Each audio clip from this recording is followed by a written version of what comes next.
let's introduce Professor David Hood, who I'm sure... This year, David was made a member of the Order of Australia in recognition of his enormous contribution to engineering and for lifting public awareness of sustainability. Firstly, may I pay my respects to the traditional owners of the land on which we meet, the Gadigal people. The great aha moment, as Al Gore calls it, was when I took over and commissioned that building. 7 of 3 days with Al Gore. And Delwyn, down the corner, stand up Delwyn, she was with me.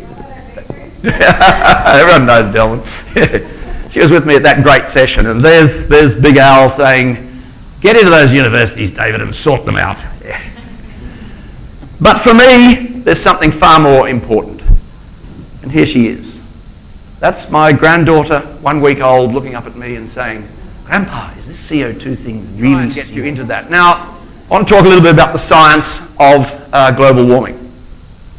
From the ice cores down in Antarctica, we can drill down and pull out ice that's up to 800,000 years old. Does anyone not understand radiative force? Can't argue with science. Time in 3 million years. But what we're getting are these horrendous hot periods here.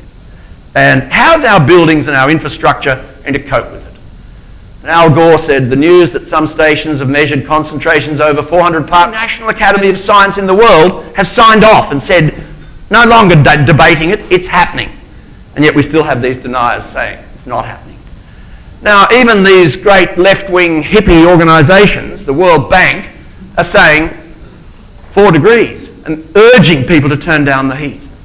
Another hippie organisation, PricewaterhouseCoopers, one of the biggest accounting firms in the world, has said it's too late for 2 degrees, saying again, we're headed for 4 degrees. Business, wake up. The distribution of temperatures will be something like this around the planet. And you can see what's happening up in the Arctic. That red up there is a 20-degree shift upwards. And that's what's causing the Arctic to melt so rapidly. And even you look here in Australia and you say, yeah, that's nice and cool, it's green and yellow. But hey guys, Sydney is about a 6-degree average increase. If we get only a 4-degree increase globally. Stuff. And there's the special committee to investigate the climate change hysteria will now come to order. So we can do this. For God's sake, we put Curiosity on Mars, a fantastic thing. And I got really angry when papers said what a great feat of science it was. And I had to write to the editor and say, excuse me, that wasn't science, it was engineering, based on science, but it was engineering. Thank you very much.